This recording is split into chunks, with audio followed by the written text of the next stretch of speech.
So really there is a lot of interest into this name. Ruchit Jain is now joining us from Angel Broking. Ruchit, quickly, if you could just tell us about Biocon, what's your view? Yeah, good afternoon, Pankaj.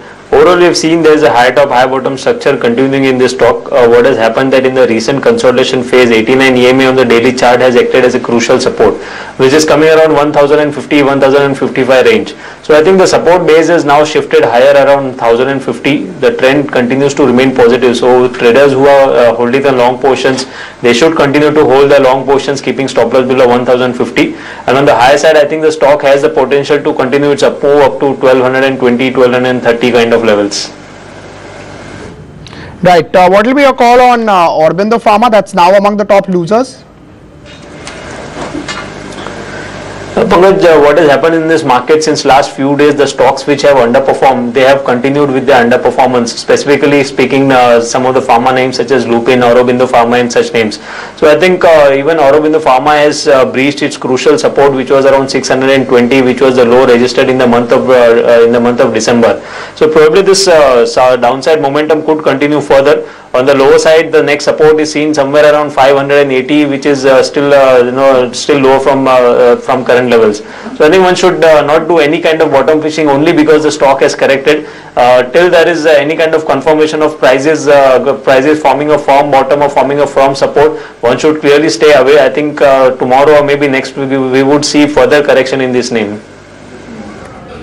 Right, just about a minute remaining for markets to shut. Ruchit, just request you to stay on. I'll come back to you.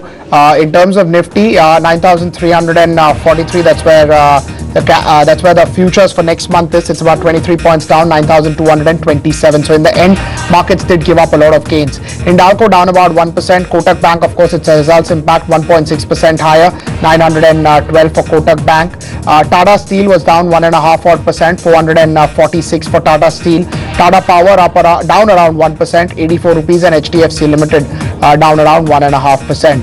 Ambuja Cement 1.3% higher, 249 for Ambuja Cement. Yes Bank up close to around 3.5%. In fact, it was among the top gainers by the end of it. Wipro was up around 1% or so, 496, and HDFC Bank was absolutely flat. Adani Ports flat, no major change, 324. TCS 25 rupees lower, so it's just down 1% or so. And HCL Tech up around 1%, 809 for HCL Tech.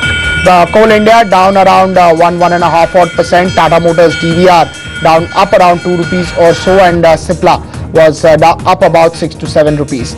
Yes Bank was the top gainer, 3.5% higher, 1638. So Yes Bank has done exceptionally well today.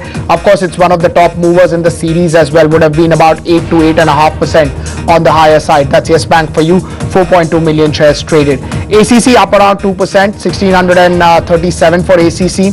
Around 5 lakh shares traded for that name. 36 rupees higher for ACC. Very, very strong move as far as ACC is concerned. Again, if you look at the series, ACC has done extremely well. IOC no different. Again, it's been a very good series for IOC. In the end, it was up close to about 2.5%. Ruchit, you were just pointing out that whatever in the series has done well has done exceptionally well.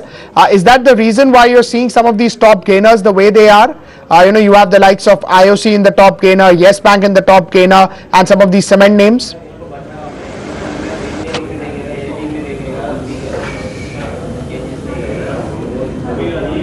Consolidation phase. We almost entire April except this week we have seen a consolidation phase, and within this consolidation phase, those stocks which have managed to hold on to the gains, once the markets have resumed the uptrend, these stocks have again came stronger, and the volumes have been attracted in those stocks itself. So I think that is the main reason during the consolidation phase, if the stocks have not fallen, that had shown some sort of strength, and now when the markets have again resumed its uptrend, volumes are getting attracted over there. So I believe that this trend would continue going ahead also. So traders should definitely not look for any kind of stocks which are underperforming or do any kind of bottom fishing in any stocks which have not shown a good performance in last 1 month. So I think this outperformer stocks which we have seen in this week and those have attracted good volumes, they would continue to outperform the broader markets. What do you do with Reliance Industries at this point of time? Yes, the broader trend for Reliance continues to be positive. We have seen a high bottom structure post the breakout which was seen during last month. So I think yes, some sort of consolidation may be seen because of overbought momentum readings, but the trend for the stock would continue to remain positive. In this last 1.5 months, when prices have moved higher, the stock has not breached its 20 days of exponential moving average in any corrective move, which is right now coming around 1350. So I think if the price is correct, in the range of 1360, 1380 range, it would be a good opportunity to again accumulate the stock. So the buy on dip should be the strategy for Reliance Industries. 1360 to 1380 would be the range where I think one should again look to accumulate the shares.